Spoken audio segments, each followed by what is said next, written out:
రెండో రోజు ప్రాతకాలము కార్యక్రమం ప్రారంభానికి ముందు భానోభాస్కర మార్తాండ చంద్రరశ్మి దివాకర ఆయురారోగ్యమైశ్వర్యం శ్రీయం పుత్రాంశదేహమే అని సూర్యనారాయణ స్వామి వారికి ప్రార్థించి అటుగా ఒక్కసారి రెండవ రోజు కూడా వల్లీ దేవసేనాథమైన సుబ్రహ్మణ్యేశ్వర స్వామి వారి దర్శనానికి బయలుదేరడం జరిగింది. ఇందులో మనతో పాటుగా అన్నగారైనటువంటి వింజమూరు సత్యనారాయణమూర్తి గారు, అదేవిధంగా సారంగ ఫణి గారు, ఫణిభూషణం గారు, ఇటుపక్కన చెల్లూరు సాయి గారు, మనకు అత్యంత మిత్రులైనటువంటి వారణాసి శివమల్లికార్జున శర్మ గారు మనతో పాటు రావడం జరిగింది. అయితే అమ్మవారు వేల్ అనబడేటువంటి ఆయుధాన్ని స్వామివారికి ప్రసాదించినటువంటి పరమ పవిత్రమైనటువంటి క్షేత్రంగా ఈ యొక్క తిరుత్తని క్షేత్రాన్ని చెబుతూ ఉంటారు. అంతేకాకుండా సుబ్రహ్మణ్యేశ్వర స్వామి వారికి అత్యంత ప్రీతికరమైనటువంటి క్షేత్రాలైనటువంటి ఆరుపడైవీడులో ప్రధానమైనటువంటి క్షేత్రంగా ఈ యొక్క తిరుత్తని కూడా ఉండడం జరిగింది. అయితే ఈ తిరుత్తని క్షేత్రాన్ని దర్శించిన ఎడల లేదా ఈ స్వామివారి యొక్క అనుగ్రహాన్ని పొందడం వల్ల సమస్తమైనటువంటి దోషాలు తొలగిపోవడంతో పాటుగా సంతాన సమస్యలు, కుజదోషాలు ఏమన్నా ఉంటే తప్పకుండా తొలగిపోతాయని చెప్పేసి విశ్వాసం. ఎన్ని రోజులైతే తిరుత్తనిలో ఉంటే అన్ని రోజులు కూడా స్వామివారి దర్శనం అనేటువంటిది చాలా ప్రధానం. అయితే రెండవ రోజు షష్ఠి పూర్తి కార్యక్రమానికి ప్రత్యేక ఆకర్షణ ఏమైనా ఉంది అంటే కనుక అది ఖచ్చితంగా మండపము అని మాత్రం చెప్పచ్చు. ఎందుకంటే ఉన్న ప్రాంతం చాలా చిన్నదైనప్పటికీ కూడా ఆ మండపాన్ని వారు ఎంతో ఆనందంగా అక్కడ తీర్చిదిద్దడం జరిగింది. అంతేకాకుండా పారుపు తేంగా కూడు అనబడేటువంటి పదార్థం ఏదైతే ఉందో అది తమిళనాట చాలా అత్యంత విశిష్టత పొందినటువంటిది. దాన్ని నాంది కార్యక్రమాల్లో ప్రధానంగా ఉపయోగిస్తూ ఉంటారు. మీరు ఇక్కడ చూడవచ్చు, వారు అన్ని రకాలైనటువంటి పదార్థాలని కూడా ఇక్కడ చక్కగా బొమ్మలకి చాక్లెట్లు అలంకారం చేయడము, అదేవిధంగా శంకరం గారు కోమల పేర్లు అక్కడ చక్కగా ఖర్జూర పళ్ళ మధ్యన చిన్న చిన్న చిప్స్లో రాయించడము, మనం ఇదివరకు వాటిని బల్లిగుడ్లు అనేవాళ్ళం, వాటితో రాయించడము, చక్కగా ఆ స్వీట్లు, చాక్లెట్లు పదార్థాలు. ఇక్కడ చూస్తే పరుపు తేంగా కూడులు ఈ పప్పు పదార్థాలతో చేయించడము, ఇవన్నీ కూడా వాళ్ళు చాలా చక్కగా ఏర్పాటు చేసుకోవడం జరిగింది. ఇదంతా కూడా ఆ మండపం అంతా కూడా స్పెషల్ అట్రాక్షన్ కింద నిలవడం జరిగింది. రెండవ రోజు గణపతి పూజ, పుణ్యాహవచనము ఇత్యాది కార్యక్రమాలన్నీ పూర్తయిపోయిన తర్వాత మనం ఏదైతే అంతకుముందు చెప్పామో ఆ ప్రకారంగానే చక్కగా వారు ఆ మహన్యాసపూర్వక రుద్రాభిషేకాన్ని ఏకాదశం చేసుకోవడం జరిగింది.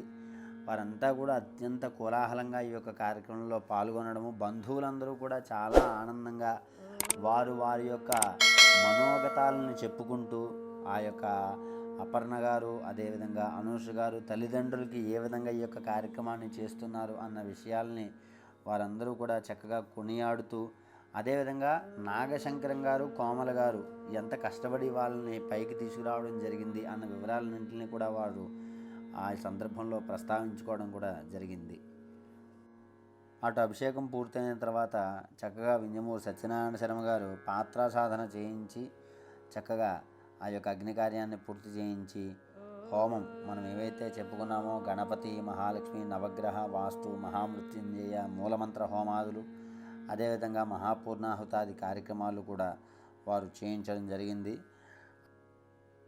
ఏది మర్చిపోకుండా వారి సంకల్పం చాలా గట్టిది కాబట్టి వచ్చిన ఋత్విక్కులు కూడా చక్కగా సహాయ సహకారాలను అందిస్తూ వారు ఏ ప్రకారంగా అయితే యజమానులు కార్యక్రమం కావాలి అని అనుకున్నారో ఆ ప్రకారంగా ఆ యొక్క హోమాది కార్యక్రమాలని కూడా పూర్తి చేయడం జరిగింది. అది అటు పూర్తయిన తర్వాత ప్రధాన కార్యక్రమమైనటువంటి శతఛత్రాభిషేకాది కార్యక్రమం మనం ఇక్కడ చేయించడం జరిగింది.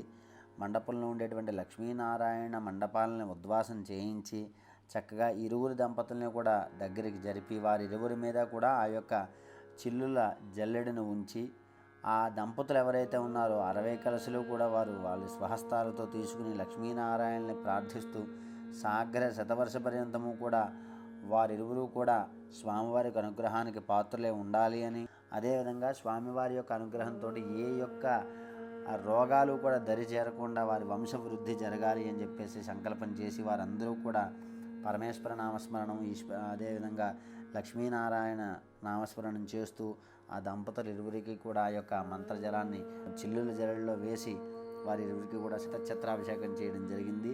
అదేవిధంగా ఆ యొక్క జలాన్ని వారందరికీ కూడా అభిమంత్రం చేయడం కూడా జరిగింది. శతఛద్రాభిషేకం పూర్తయిపోయిన తర్వాత ఇరువురు కూడా సాధారణ స్నానాన్ని చేసి నూతన వస్త్రాలను ధరించి వారి ఆచారాన్ని బట్టి చక్కగా మాంగళ్య గౌరి పూజ చేసుకున్న తర్వాత మంగళసూత్ర ధారణ, అదేవిధంగా దండలు మార్చుకోవడము, చిన్న చిన్న వేడుకల్లో చేయించుకోవడం జరిగింది.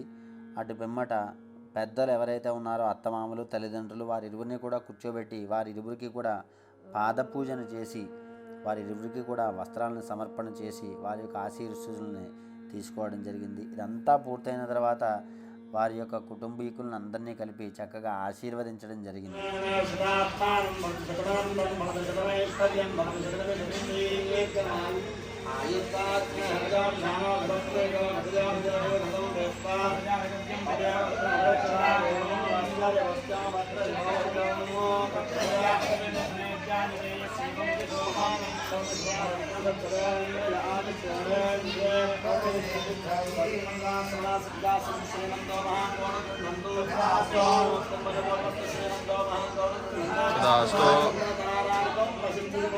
सदास्तु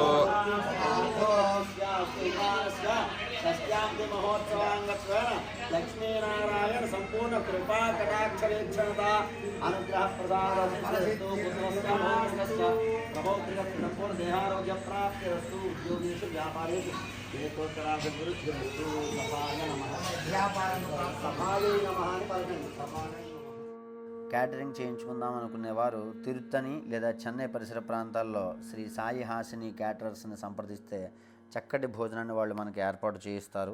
అందులో ఏమాత్రమూ ఇబ్బంది లేదు. చక్కగా ఆకు వేసి సశాస్త్రంగా బ్రాహ్మణ భోజనాన్ని వాళ్ళు వడ్డించడము మేము తినడము జరిగింది. చాలా సంతోషం అనిపించింది వారి యొక్క భోజనంతో. ఈ ప్రకారంగా 2 రోజుల కార్యక్రమము, షష్ఠిపూర్తి కార్యక్రమం చాలా చక్కగా అత్యంత వైభవోపేతంగా చేయించుకోవడం జరిగింది. మీరు కూడా మీ ఇంట్లో ఉగ్రరథ శాంతి లేదా షష్ఠిపూర్తి లేదా భీమరథ శాంతి లేదా సహస్ర చంద్ర దర్శనాది కార్యక్రమాలు చేయించుకోవాలనన్నా తప్పకుండా సంప్రదించండి. మీ బడ్జెట్కు తగ్గ విధంగా పురోహితుల సంఖ్యను తగ్గించుకోవడము లేదా పెంచుకోవడము, ఒకరోజు కార్యక్రమం కింద లేదా 2 లేదా 3 రోజుల కార్యక్రమం కింద సింపుల్గా కావాలంటే సింపుల్గా లేదా విశేషంగా కావాలంటే విశేషంగా, సామాన్లతోటైనా సామాన్లు కాకుండానైనా, విశేషించి క్యాటరింగ్తో పాటుగా కావాలనన్నా లేదా ఇంకా అలంకారప్రాయంగా కార్యక్రమం చేయించుకోవాలన్నా లేదా అత్యంత వైభవోపేత విధంగా భారీ స్థాయిలో చేయించుకోవాలన్నా మీ యొక్క అభిలాషకు తగ్గట్టుగా కార్యక్రమాన్ని చేయించడానికి మేము సంసిద్ధంగా ఉంటాము. ప్రాంతంతో నిమిత్తం లేకుండా, భాషతో నిమిత్తం లేకుండా కార్యక్రమాన్ని చేయించడానికి సర్వకాల సర్వావస్థలందు కూడా మేము అందుబాటులోనే ఉంటూ ఉంటాము. నా పేరు పెండియాల రవికుమార్ శర్మ, పూజలు.com. ధన్యవాదాలు.